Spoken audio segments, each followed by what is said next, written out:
So good afternoon, everyone. I would like to just ask you to write in the chat if you can hear me and see me well and the presentation, so I can start. I can wait a minute, 1 minute more, and then we will start with a webinar. So thanks for joining me, and I will guide you through this webinar today. Just Okay, so I see that you can hear me well. I'm sorry because I'm just myself presenting, so if I have some delays in answering in the chat, forgive me that, because I will now focus on the presentation.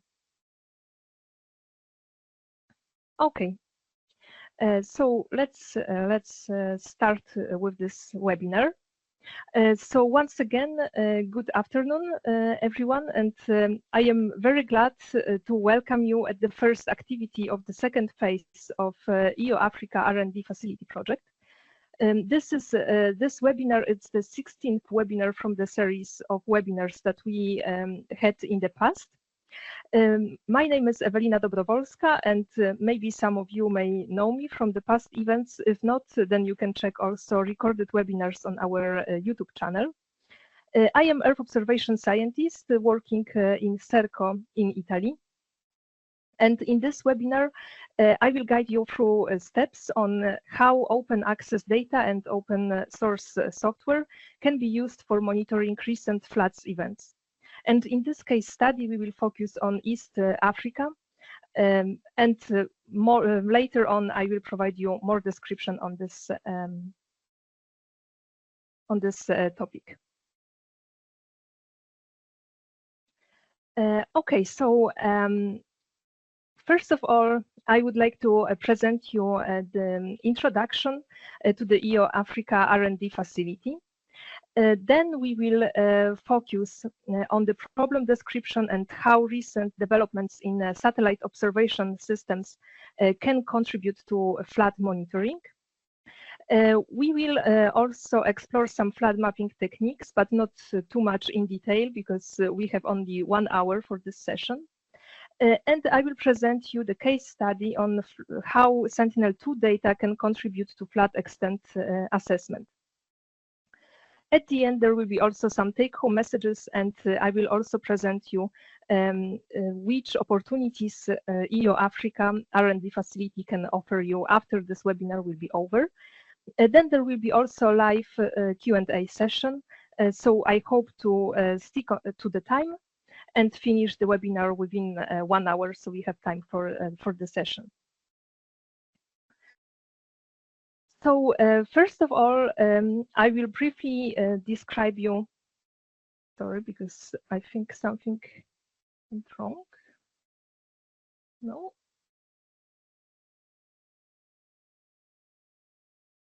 Yes. So what is EU Africa R&D facility? So for those of you who are new to this program, EU Africa stands for African Framework for Research, Innovation, Communities and Applications. It is building an African-European R&D partnership. And in this activity, which is funded by ESA, it aims at fostering an African-European R&D partnerships. One of the activities under EU Africa is EU Africa R&D facility. And this is the project which I am part of. And this project is being developed by 6 partners. There is University of Twente as the leader of the project. We have also CS Group France and CS Romania. We have CERCO, TU Wien and Vito. And all together, the 6 partners were implementing EU Africa R&D facility in the last 3 years. And now we entered the second phase of the project, which will last until 2027. Now, there are 3 main activities that EU Africa R&D facility is going to implement within this first years of the project. So the first one is providing a cloud-based Earth observation data analysis environment to support researchers in accessing and utilizing Earth observation data. So the cloud computing platform has been developed, which is called Innovation Lab.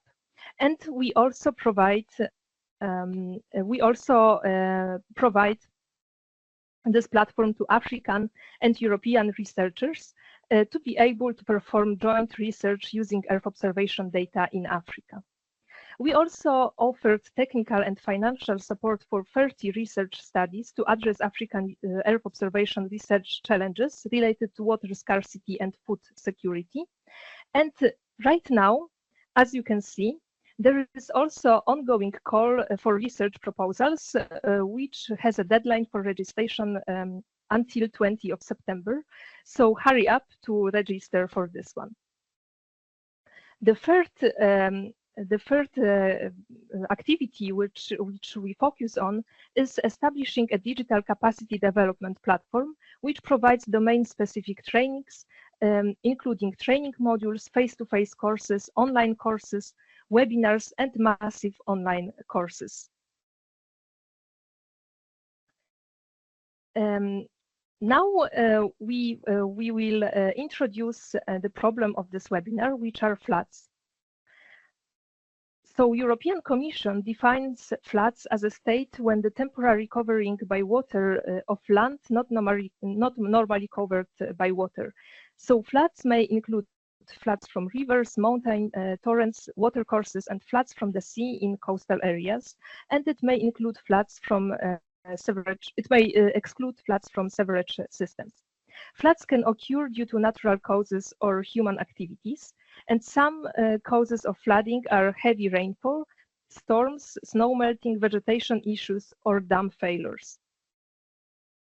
Flood control studies start by establishing monitoring stations for rainfall and water levels. But in this webinar, we will focus on satellite observations and how they contribute to flood monitoring. By 2050, annual global flood-related losses in coastal cities are expected to reach $1 trillion of US dollars. And with better monitoring and predictions of such phenomena, the casualties can also be decreased. So this damages associated with extreme rainfall could be reduced significantly. Now, one of the biggest drivers of heavy rain in East Africa is the Indian Ocean Dipole, or IOD. During a positive phase, the waters in the Western Indian Ocean are much warmer than normal, and this can bring heavier rain regardless of El Niño. And however, when both a positive Indian Ocean dipole and El Niño occur at the same time, then the rains in East Africa can become extreme. In May, cyclones Hidaya and IALY hit Tanzania and Kenya, worsening flooding and causing increased death and destructions. And despite cyclones rarely reaching this area, 2 record-breaking Indian Ocean cyclones impacted the region within the same month. So here you can see also the map produced and showing the how the region has been affected by the recent floods. This is from the report from May 2024, so quite recently after the events hit the Eastern African region.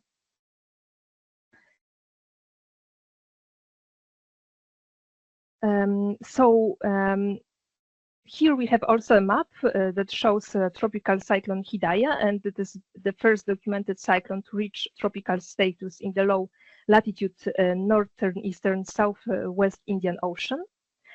And here also we can see as well in early April that this case study will be a focus of this webinar, that in early April, over 50 passengers were rescued after a bus traveling from Garissa to Nairobi were swept away due to Tana River flood. So this image here on the right is coming from the recent flood event, which has been captured and reported by the Copernicus Emergency Management Service in early April. And this heavy rain continued, causing rivers to overflow, including the Tana River, which caused widespread damage in the city of Garissa.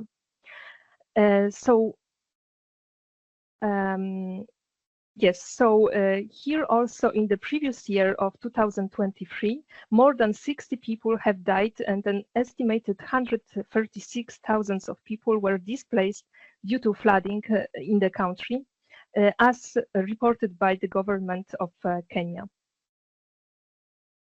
So now we can also check how the satellite information in hydrology is growing and how it can be used for the observation of floods.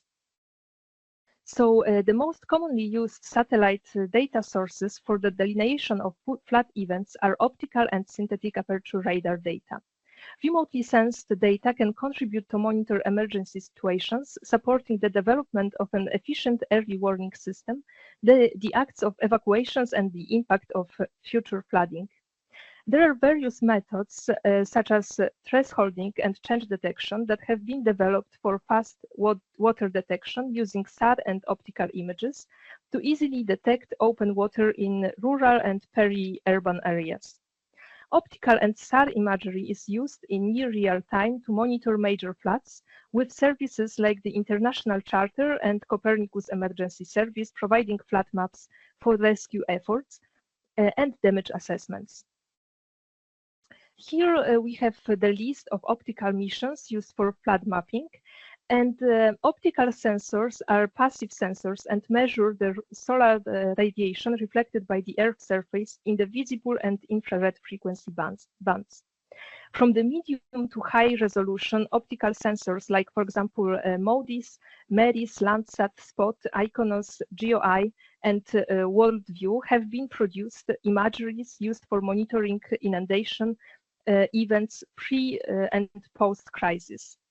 And this table here lists the optical satellite missions that are most often used. And the important column in this table is the repeat cycle of each mission, which indicates for each satellite what is the difference between the overpasses of a given orbit. So how many images can we actually get for the same area during the repeat cycle.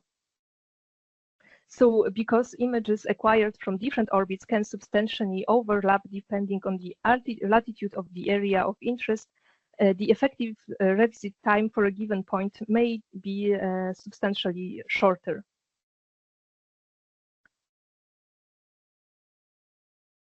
And in optical infrared images, water has a distinctive spectral signature, for example, very dark in near infrared, red and green bands.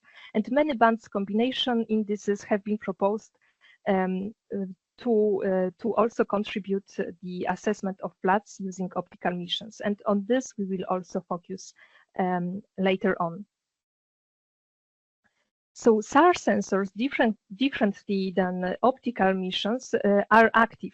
So they are sending microwave signals to capture images through cloud cover and in both day and night, making them highly useful for flood mapping. However, their long revisit times can result in missing short duration floods or the early stages of dangerous events. The detection of open water bodies in rural and peri-urban areas is rather straightforward on SAR and optical images due to their specific responses. And over the last decades, the number of SAR satellite missions has increased significantly, enabling a substantial reduction of revisit time. So, for example, as in the previous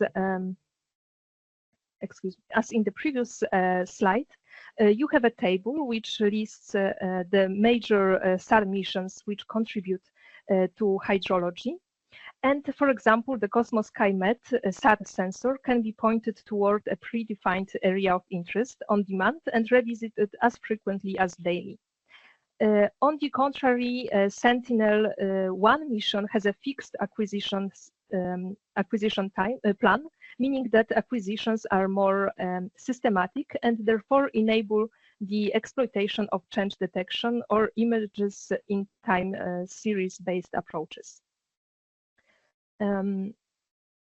Yes, so also another limitation of SAR is detecting water in cities, which can be difficult because water is also shadowed in these areas.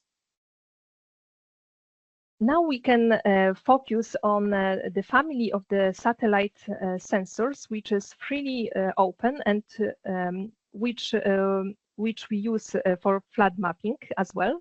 So this is the Copernicus program, which is a joint initiative by the European Space Agency, ESA, and the European Commission, which started in 2012. This program revolutionizes flood hazards and emergency management through its ability to systematically, globally, and frequently acquire Earth observation data. On this basis, the ESA Sentinels contribute the first series of operational satellites responding to European operational and policy needs of the Global Monitoring for Environment and Security GMS program. Here you can also see the Copernicus Sentinel missions listed, and each Sentinel mission in the Copernicus program focuses on specific types of Earth observation. Sentinel-1, for instance, focuses on all weather day and night radar imaging for monitoring land and ocean surfaces, particularly useful for tracking floods, land deformation, and sea ice. Then we have Sentinel-2, which is the use of today's presentation, which is here, and it primarily focuses on optical imaging and for land monitoring, providing high-resolution data on vegetation, soil, water bodies, and coastal areas. We have also Sentinel-3, which focuses on ocean and global land monitoring, which measures sea surface topography, sea and land surface temperature, and ocean color.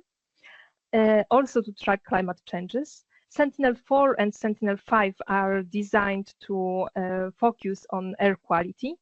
And Sentinel-6, which is used also in hydrology to measure sea surface height, supporting climate studies and oceanography.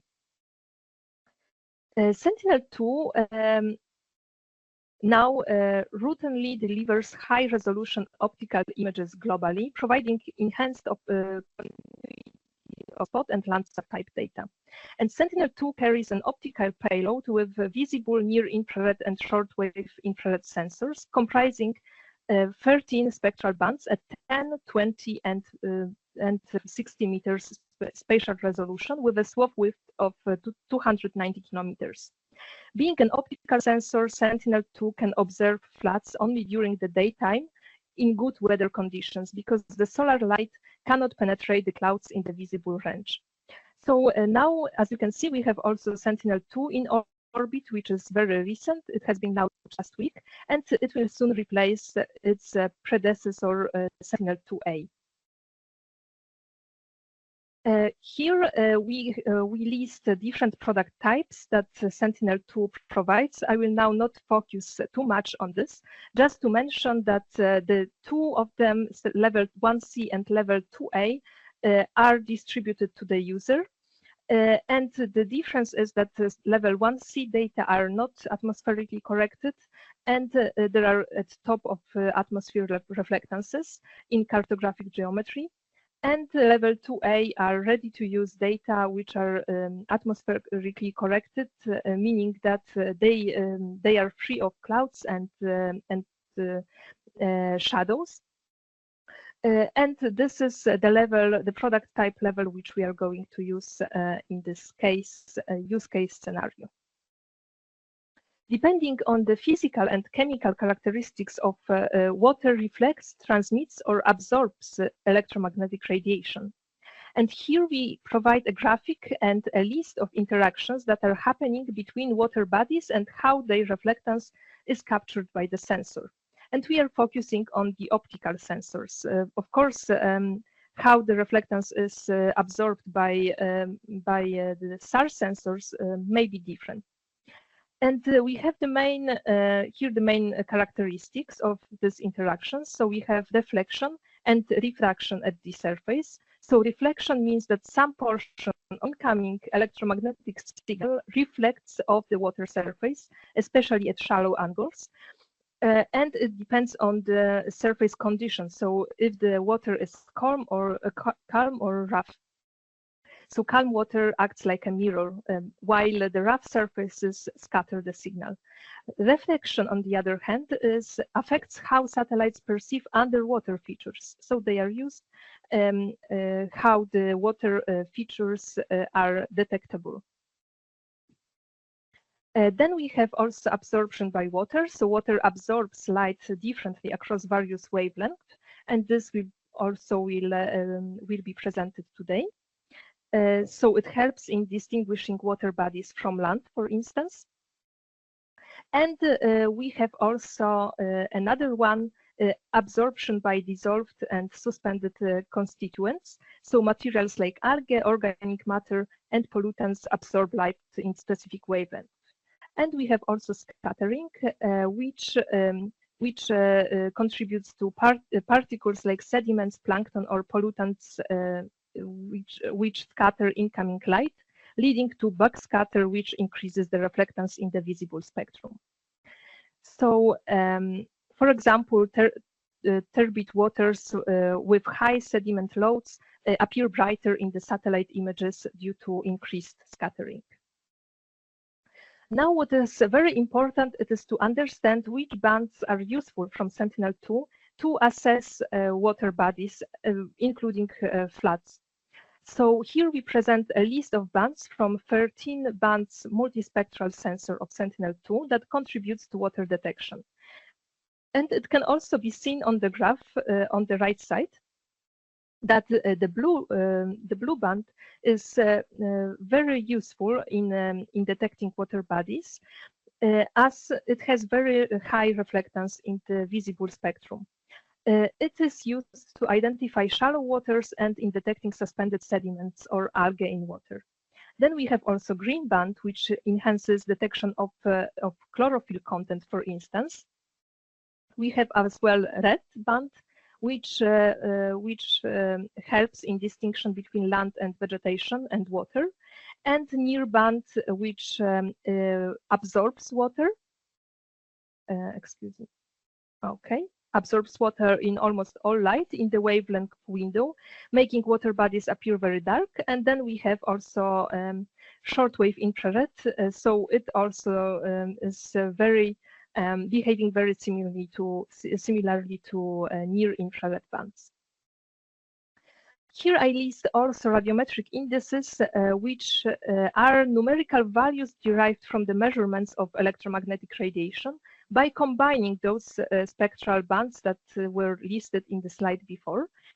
So here we can, for instance, see that many different applications use different vegetation indices, and those indices are the ones reported from SNAP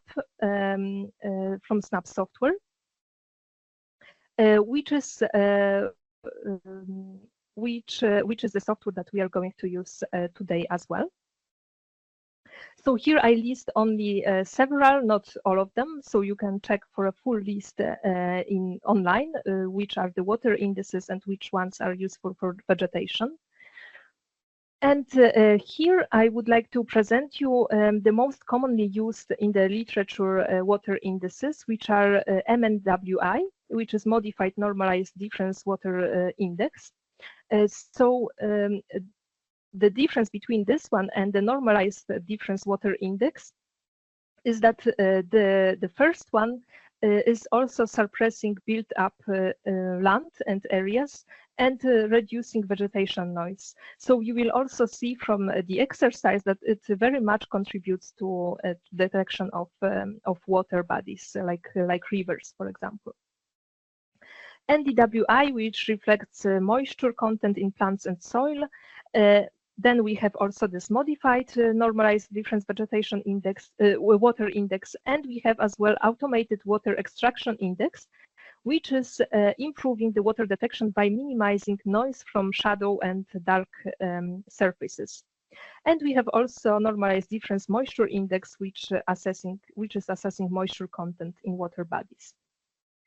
And now, after this long introduction, I would like to also introduce you in more detail the indices which we are going to use in this case study.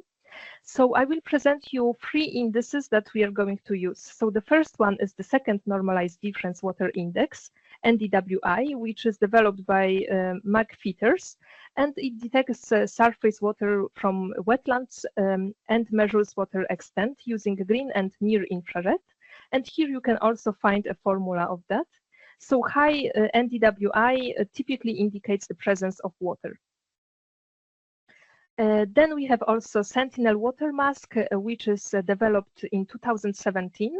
It offers quick and effective water detection using Sentinel-2 bands, makes use of the contrast in water spectral reflectance between the highest reflectance in visible blue and green bands, with also near and shortwave infrared bands with the lowest reflectance.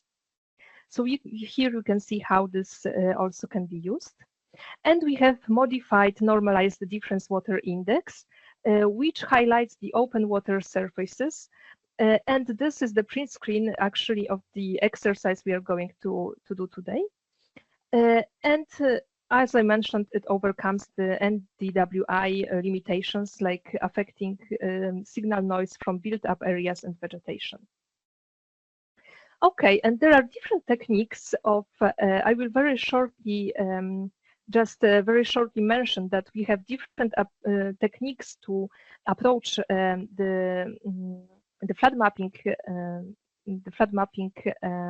research, and it can be divided into following categories. So we can use single image detection, dual image, which will be focus of this webinar, and multi-temporal sequences of images.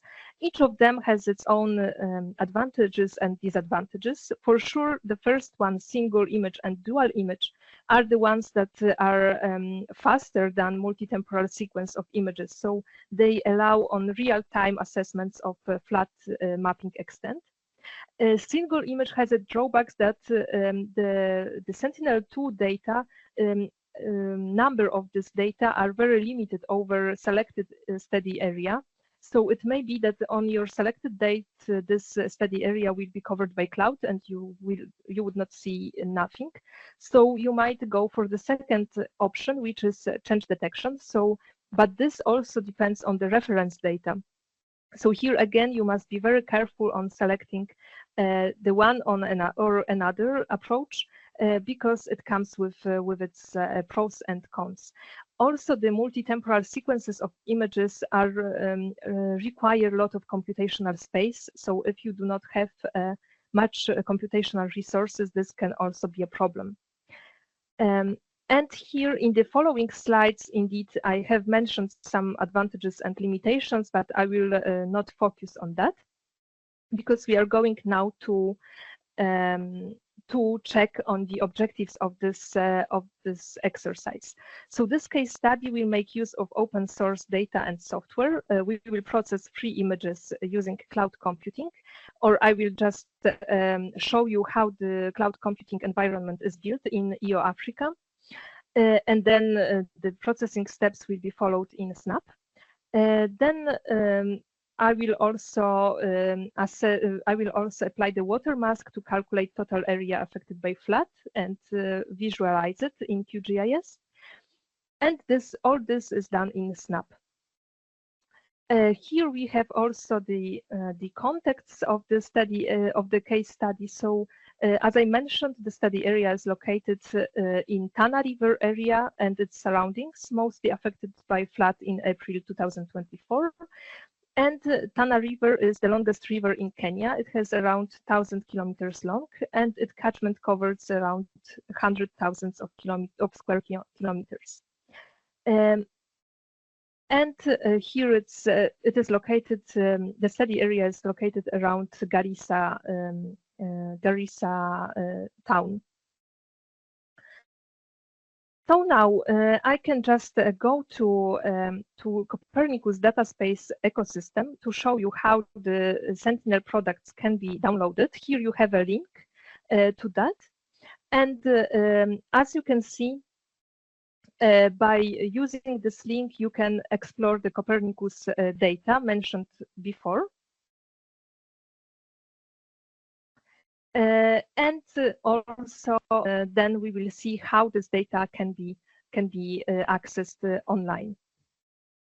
Also here we have all the steps that we will be doing during the exercise. So we will select some bands from Sentinel-2 data to assess the flood extent. We will also resample them to 10 meters. We will subset to area of interest, and then we calculate the radiometric indices, which are the first three I showed during this presentation. And then we will identify water areas using the threshold, and we will perform the change detection, very simple equation that will show you the differences in water area and water extent. Okay, so here I will finish with this part of the presentation, and I will just share my screen to show you how the data can be accessed and downloaded from Copernicus browser.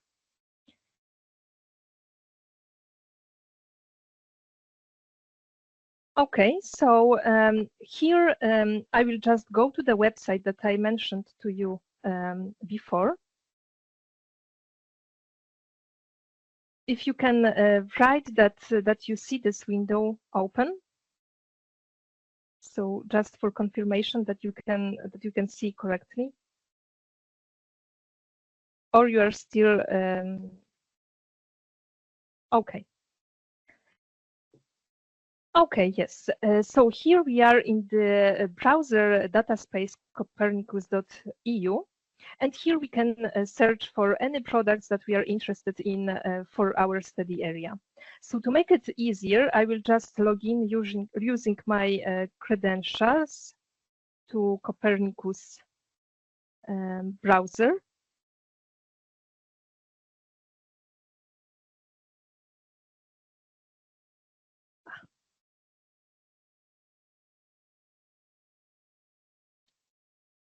Okay.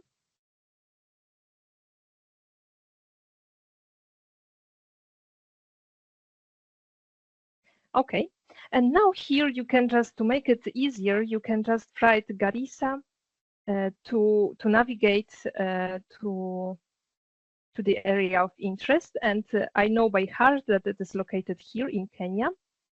And to select any images, you just go to Search tab, and you must select the Sentinel-2 product. In our case, here you have the product levels, and our level will be 2A.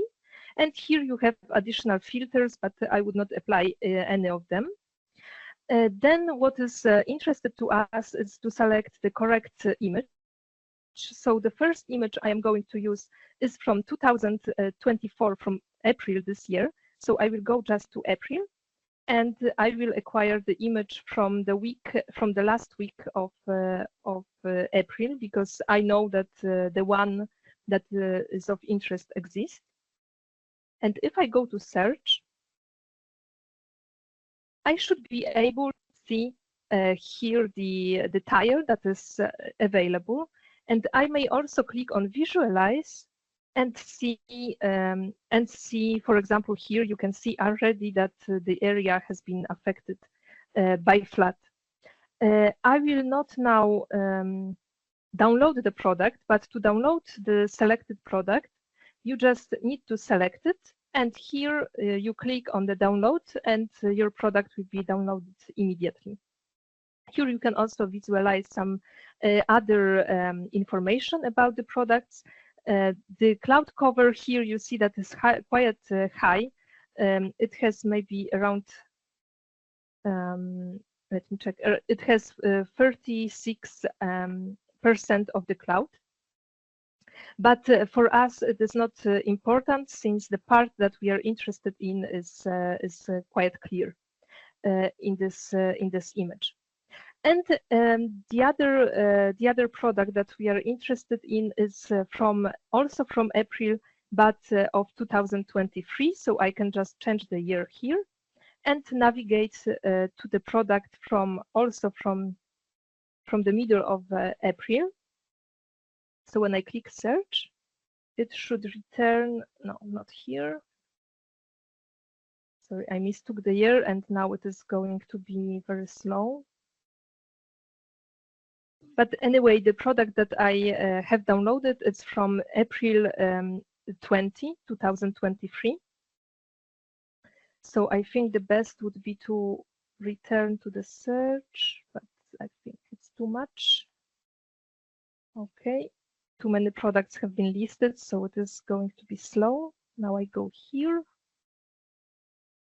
And here we should be able to see the product of interest, which is this one. So you can also see that that there is product that shows that there is no flood inundation in this area of interest. Okay, so once you have that, we can start the processing. And I would just not pre-process the two images, but I will just show you how this can be done using the computational resources we have, because we have also very little time. So I will stop sharing this, and I will share the another window. So just okay.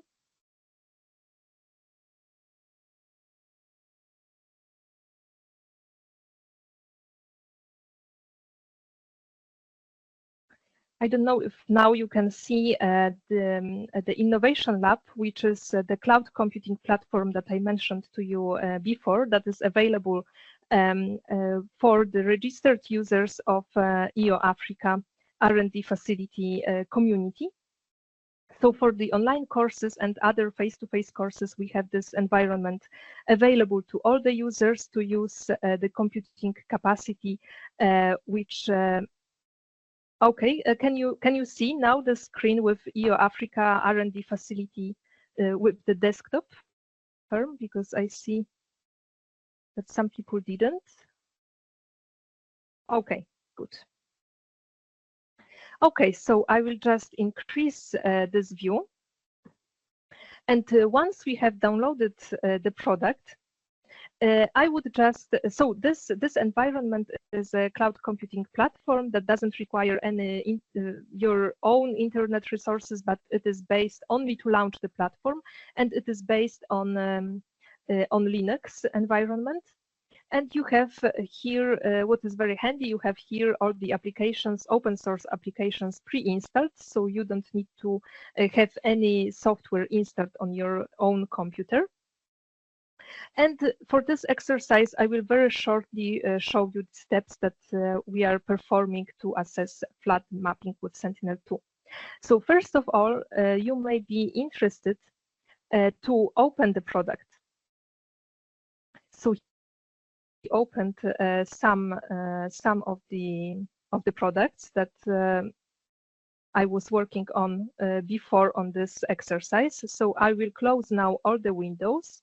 So SNAP, for those who are not familiar with, is a processing platform, is a software developed by ESA to enable Sentinels users to work with Sentinel products.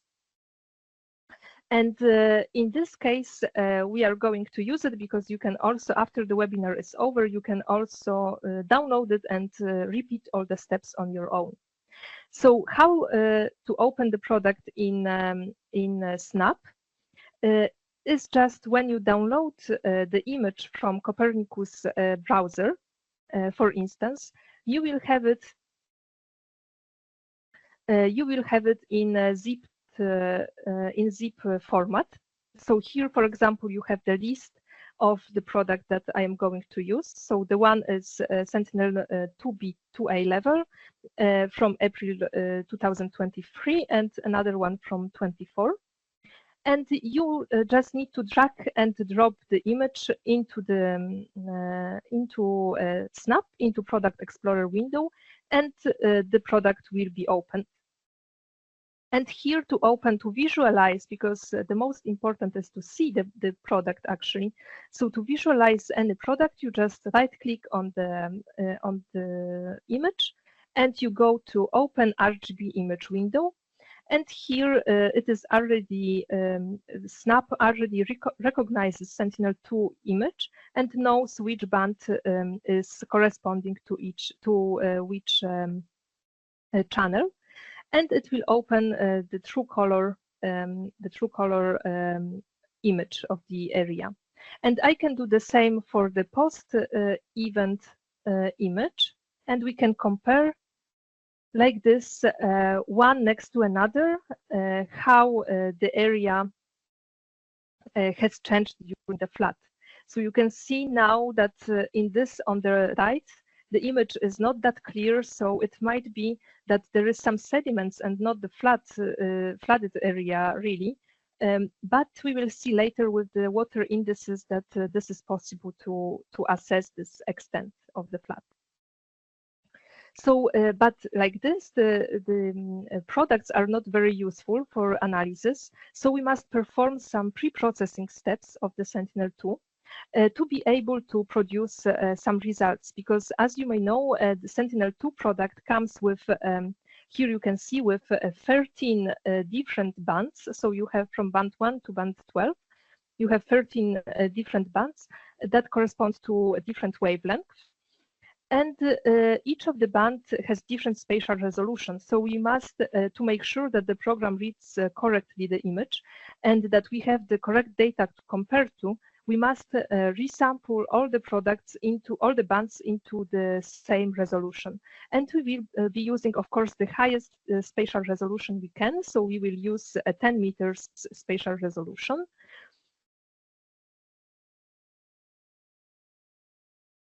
That you can use to pre-process the data.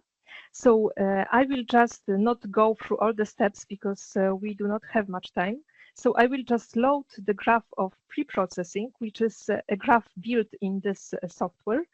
It is in XML file, and it is a text file that allows you to have all the steps saved for your another analysis or for the next analysis you want to perform with different images, for instance, but using the same routine. So after the resample, which is the first step, as I told you, we are doing the subset. So we will clip all this image here on the left, you can see all this image to the small extent of the area that we are interested in, because as you can see, this area is pretty much covered by cloud, so it won't be very useful. And then we also have different radiometric indices, which we are going to compute using the equations that I reported to you also in the presentation. Then we will perform something that is called band merge, which enables to connect all the different indices and save them under the same product. And then we write a final product to GeoTIFF file. And now to make it very short, I will show you the final result, because the processing of this takes less than a minute. But I would not like that the system will stuck at some point. So I will just briefly show you the steps, and at any point you can ask me also for the tutorial from this webinar, and I will happily share you with all the steps that I performed.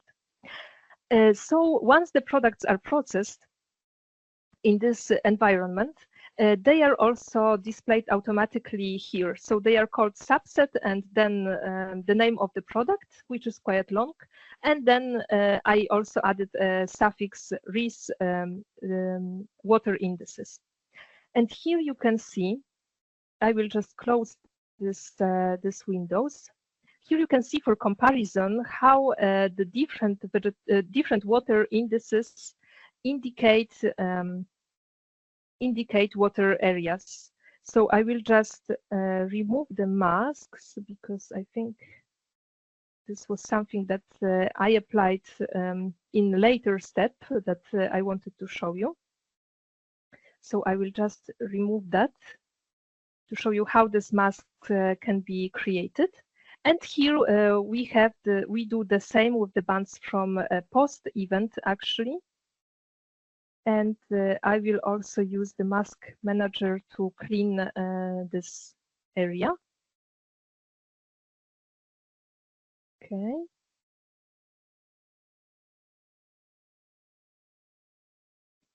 Okay. And now you can also use this tool to tile evenly all the images, and we can compare how the water has been detected by the Sentinel-2 bands. So, for instance, when you zoom in a little bit,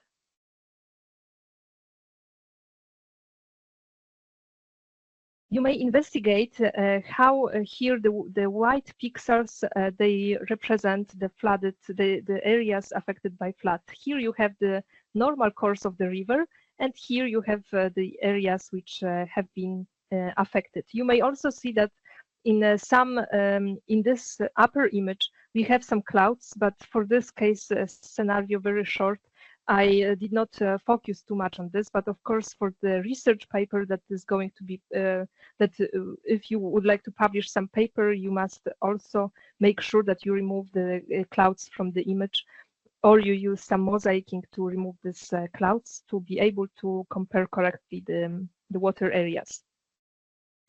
And what is very important, in this software, you can also check the values, actual values of water pixels indicated by those different indices.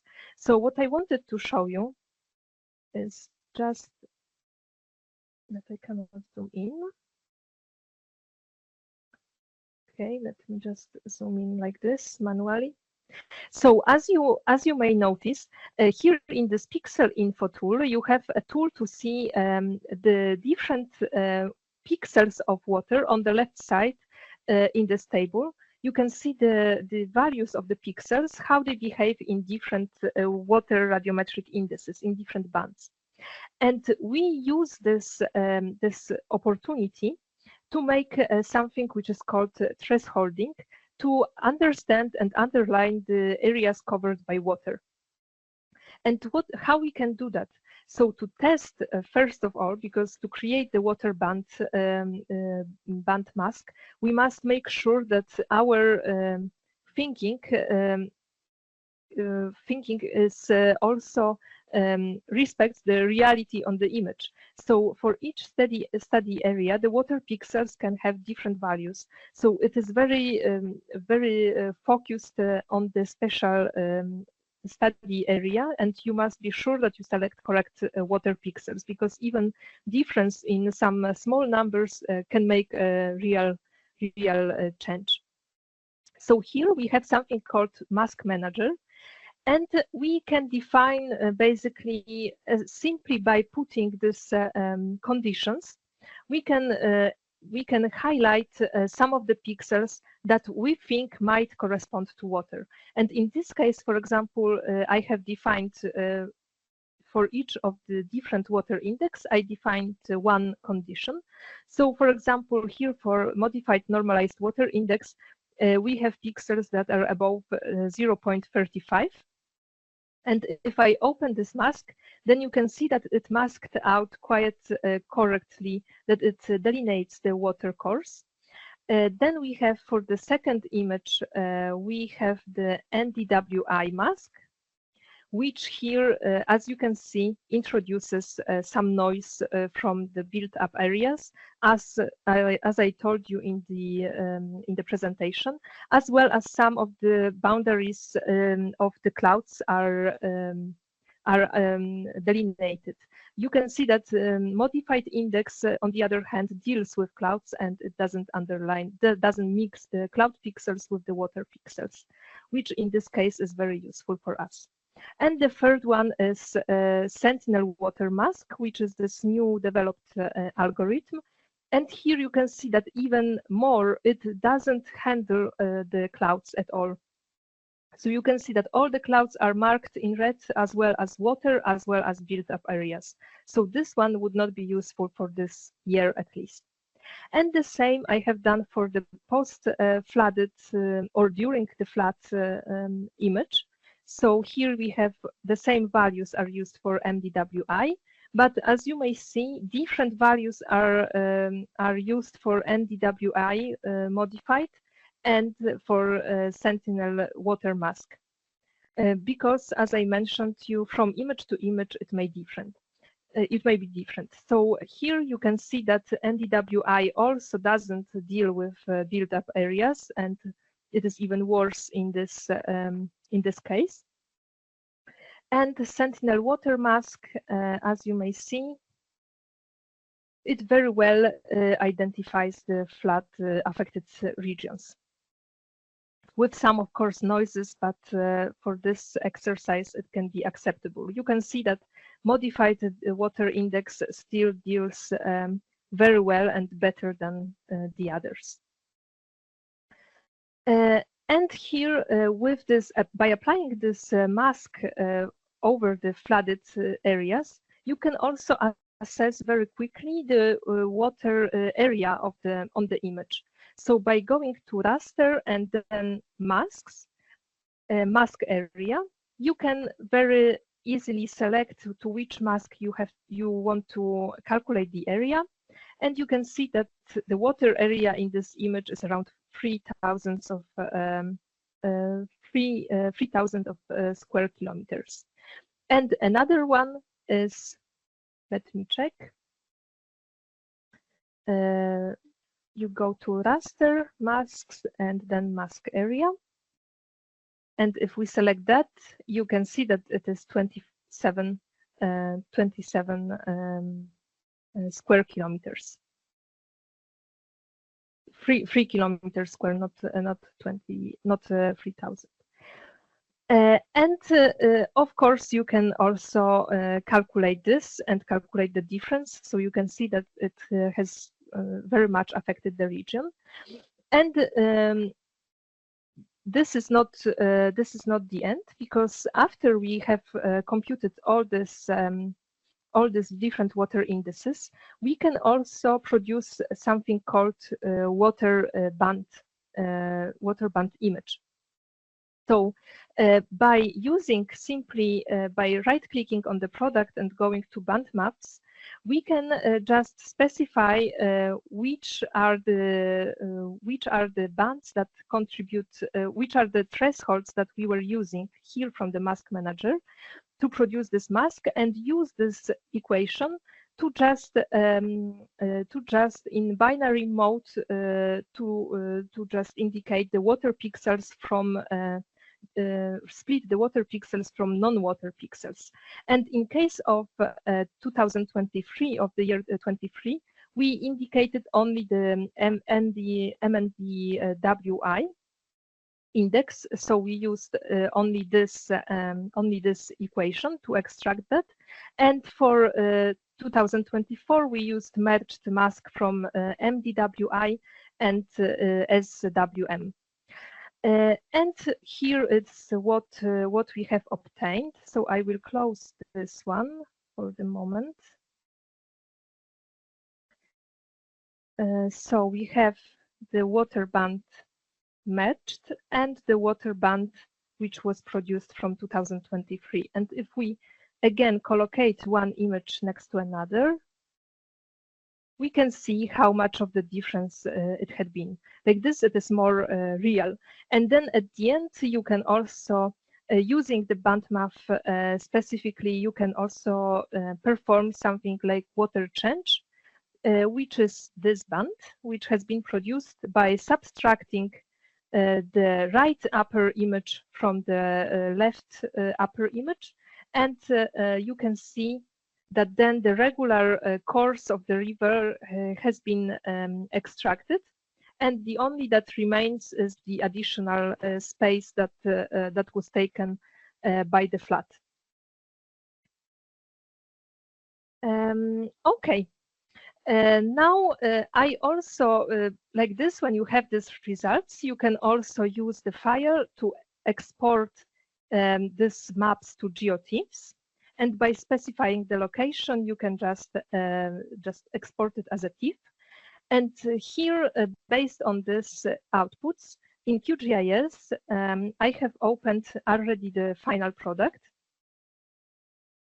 So if I go here, you can see the Garissa area and surroundings, and this is the normal course of the water from 2023, and the affected areas, which include also urban areas, which has been affected by the river floods.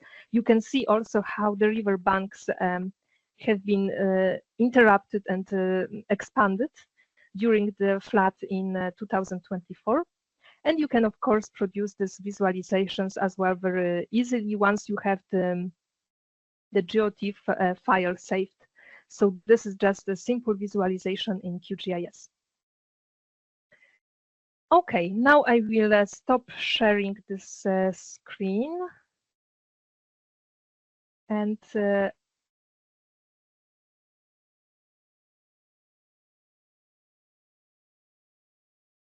now I will come back for a second to the presentation.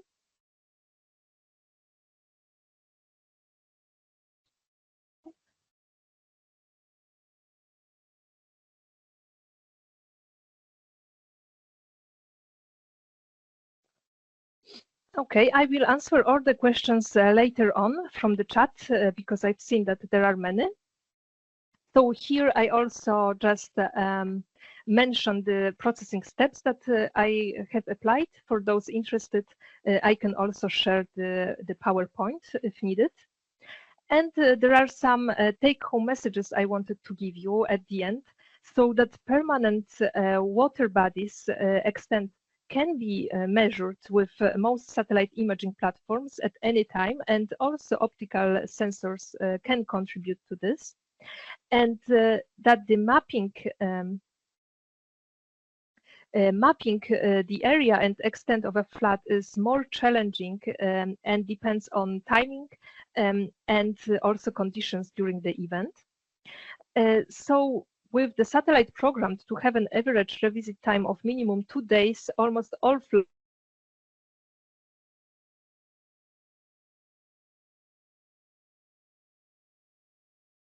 to up to 3.5 days, then the water disappears or it's absorbed.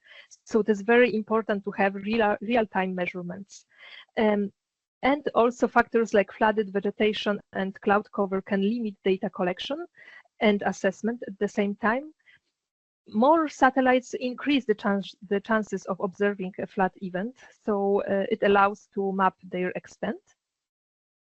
And there is also a recent study that performs a suitability of Sentinel images in Europe for flood mapping. And it has been concluded that Sentinel-1 is able to capture more than 50% of floods at size with a basin area less than 500 kilometers square, while 67% of floods happening in the sites bigger than 15,000 square kilometers. For Sentinel-2, this is reduced to more or less half of that. So Sentinel-2 is able to capture more than 25% of 33%, excuse me, of floods. 23% of floods at size with basin area smaller than 500 kilometers square, and 30 to 35% of floods happening in the bigger size. There are also many other techniques used for identification and extractions of water bodies and flood detection from remote sensing data. This was just the simplest one, but there are also supervised classification algorithms that can help with that. There is principal component analysis. There are also multi-temporal analysis or statistical analysis. So this is very broad topic. And here we just introduced a thresholding in the simplest water indices to show you very quickly how this can be used. Sentinel-2 also contributes to that, and we have seen that it has been with a success that the spectral bands can contribute to map water bodies. Okay, so with this, I would like to thank you very much for attending to this webinar. I hope you didn't get bored too much during this session. Also, and that you find it useful. Here I also list the online courses which we are having starting from next week, but the registrations are already closed. But keep an eye on scheduled online courses which are upcoming. We have also face-to-face courses. The one will be happening in October. I will be also teaching there, but this is also limited and it is connected to summer school in Lesotho.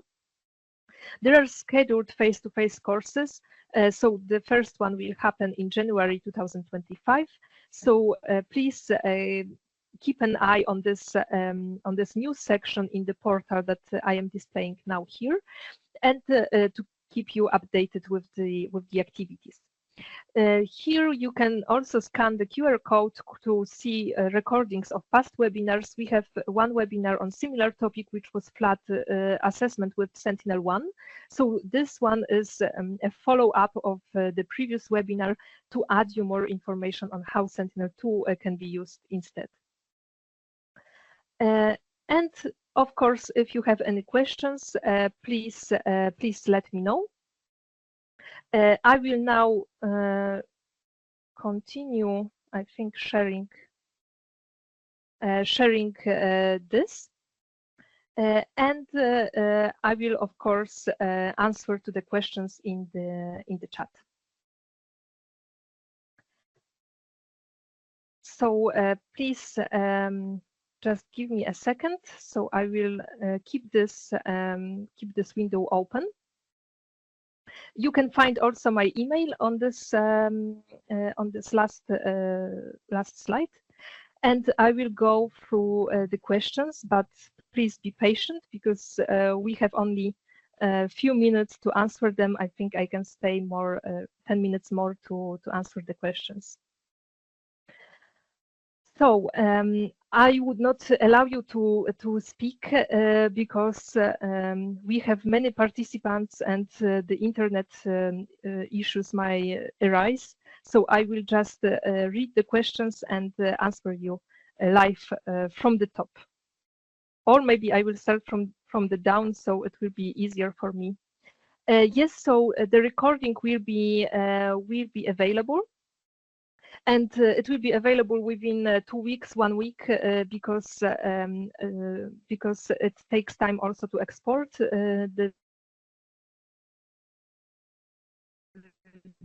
So Africa R&D facility on the YouTube, you will see the recordings also of the past webinars. So in the meantime, I advise you to go to Sentinel-1 flood assessment webinar, and you will see the recordings of that and how the exercise was done there. I see a question regarding the 3 different indexes you presented. It is not clear to me the strength and the flows of each of them. MNDWI is the most used and most promising.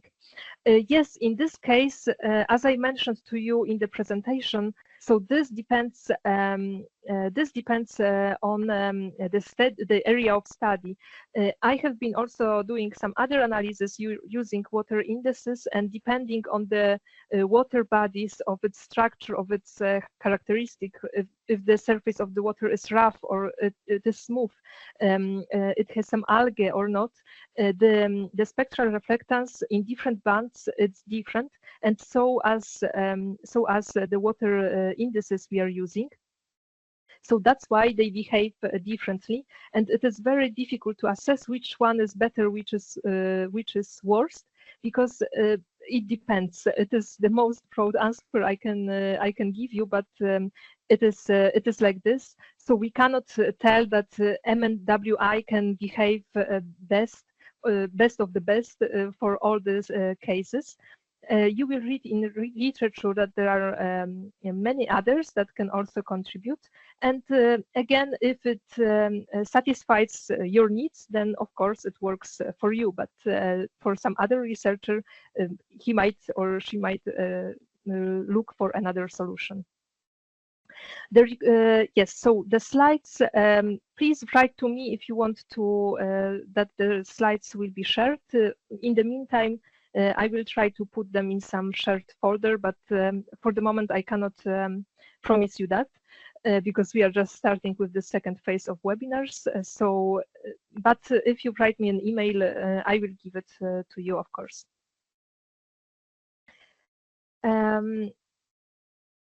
Any platform that can guide every step to analysis this exercise. I do not understand your question. So this exercise was done in a virtual research environment, but all the steps were built in Snap.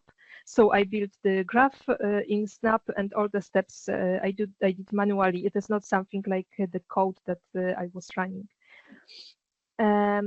Okay, I see some. So how did you determine the values you used on the mask of each indices? Yes, so this is very tricky to identify, but for this I used this pixel value pointer that indicates you more or less. I went through the study area and I investigated the water pixels along this river or indicating the river. And then I was able to see the differences also over the other land cover types. And manually, I picked the one that I thought it looks best. Of course, it is gives and tries and fails method, but it worked at the end. So you see with which pixel values you are the most satisfied with. How can we combine those images the way they appear for a publication? So for the publication, you must of course reduce the cloud cover, and yeah, I do not understand fully totally your question, but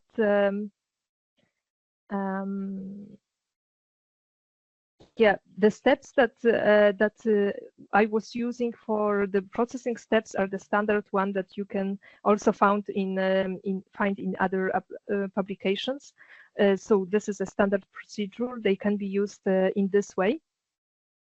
But of course, how they appear visually. You can also process it in different software. This Snap is not obligatory, but I just showed you how to do it in open source. Yes, so we have a video where we have a YouTube channel where the videos are uploaded. The tutorials, I will try to complete the tutorial and share it with you for those who are interested. So in the last slide now here, you can see my email. And I think you have also my email in the invitation to this webinar. So please feel free to write me and I will send you the tutorial. Okay. How to build the model. So there is a tool called Graph Builder in Snap, and there you can build the model, you can build all the steps. This has also been presented in few of our past tutorials. So if you go to, for example, session on the flood mapping with Sentinel-2, there is also a presentation how to build such a graph. I can also publish you another. I can also publish you another link where you can find as well other tutorials that we have been developing. Okay.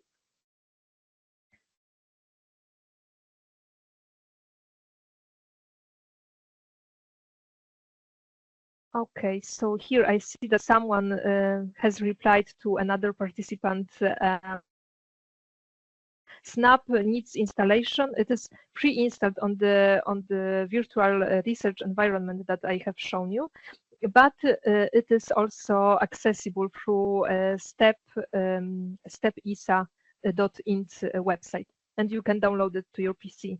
It works also with Linux system and with Windows system and with Mac. So this is available.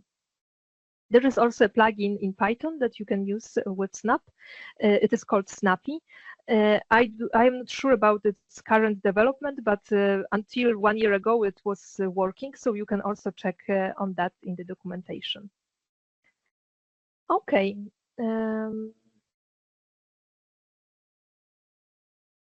And I see that I have answered, I think, most of the questions.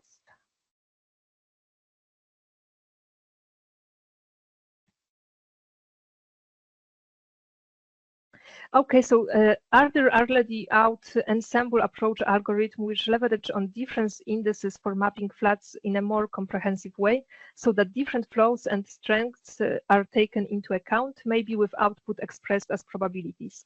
So this have been done. There are some researchers in the some researchers that have done such analysis. You may check in a common browser for the articles, scientific articles that publishes such results.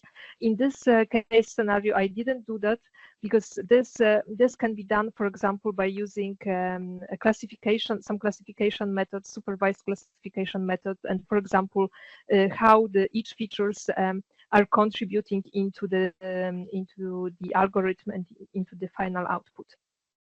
So this can be done, but of course this is a topic for another webinar. Yes, so the tutorial, I will try to prepare it. I cannot promise you that at the moment, but for sure when it will be ready, it can be shared with the webinar participants. So we will keep the registration list of all of you attended, and at the end it might be that I will share also the tutorial. If not, there is also a website that I will just share you a link where you will find plenty of tutorials on different topics, including also water bodies mapping, and it has all the step-by-steps on how the graphs can be built and how similar methods can be applied. So I will use here the Q&A, I think, because I'm not sure I can write something in the chat. I think not. So let me just check if I can write into Q&A chat, because no. Okay. I will stop sharing at the moment, and I will try to, but I'm not allowed.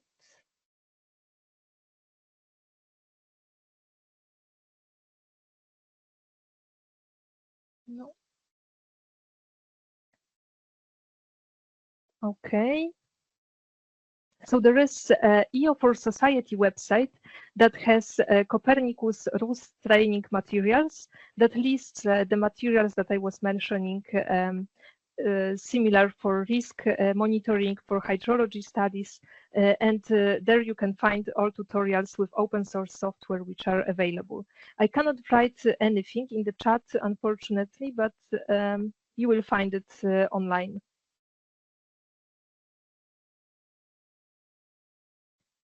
So the process doesn't need cloud computing on the EO Africa platform. No, the process can be used with any any computer you are used to. I was using this platform because this is provided by EO Africa facility program. Okay, so I think we are slightly behind the time. So I would suggest that we end this meeting. I really enjoyed your participation and all the questions that you have asked. And for the emails, please, it is if I can ask you that it is you that write to me, that I can share back the slides and the tutorial if needed, because I am one and you are many, and I cannot memorize all your emails. So please send me email to ewelina.dobrowolska info@serco.com, and I will answer you in time to provide you with the presentation slides and with the tutorial. We will also try to upload them into, maybe I can upload them into some share space, but we must define it first how. So thank you very much once again. And we will see in the future events like that, I hope.